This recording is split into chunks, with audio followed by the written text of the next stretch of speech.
So good evening, folks. We are sitting in another special car again. This is Automann Talks, and I'm actually currently waiting for my pizza to be ready.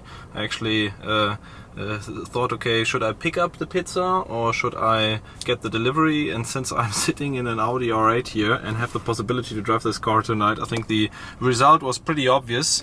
That I said, okay, I'm going for the pickup. So I got this car again from ECC Rent in Darmstadt. They gave me the possibility to test it and to drive it, and I'm really in love with this car. You know that I drove the Audi R8 V8. I think it's about 2 years ago that I tried it out, and this had a manual transmission, and here we are actually sitting in the one with the R-Tronic, and it's a V10 version. So actually I'm pretty amazed that it's so similar to the Lamborghini Gallardo Spider that I tried previously last year.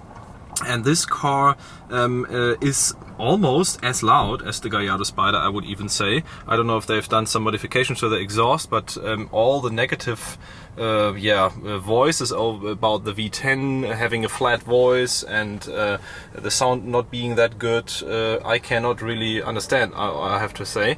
And therefore it was a real pleasure to drive the car today, and we had videos the whole day doing the drive and sound, doing the acceleration runs, and there was some great experience. So talking a bit about the techniques of the car, so as I said, this is a previous, let's say, pre-facelift Audi R8. I don't know if it's a 2010 or something like that, but it has the R-Tronic, which has a lot of negative, let's say, reputation because the gear shifts are very long. And I always remember that sentence that the former, or actually maybe even the recent Lamborghini boss said, we are having the harshest gear change of the industry. Our customers really want to feel the gear change, and since this is the same transmission more or less of what is in the Lamborghini Gallardo LP560 that I drove, you can really understand what that harsh gears change means. So the R-Tronic really takes about a second to shift, but I don't think it's only a bad thing, because that gear change is so harsh, it's so brutal,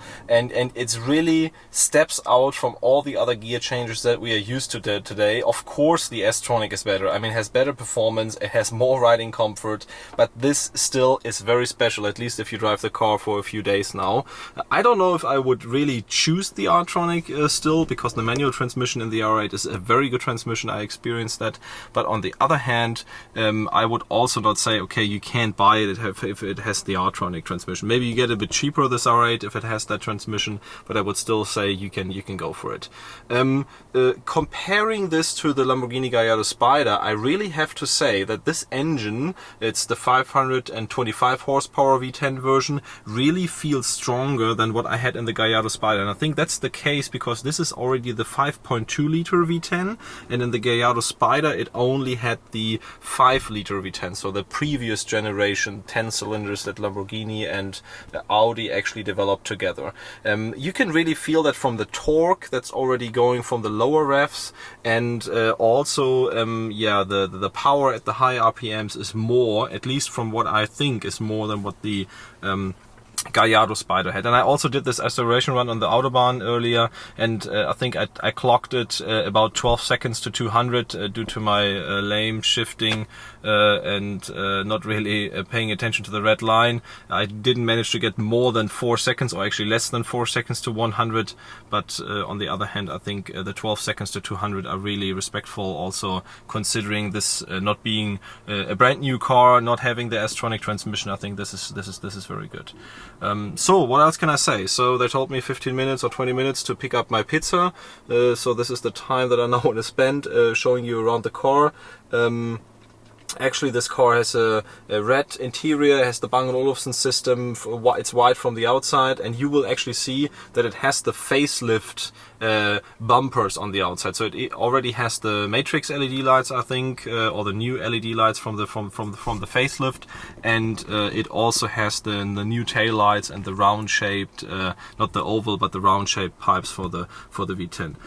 Overall, an amazing car. Stay tuned for the great sound footage that we captured today, the acceleration runs. I will also do a startup in my garage, and hopefully you will be able to hear this great V10 sound there. What we are driving in, it was usually the sport mode and the dampers in sport, and the downshifts are really amazing with that. So stay tuned for all the videos that are coming, and have a nice evening.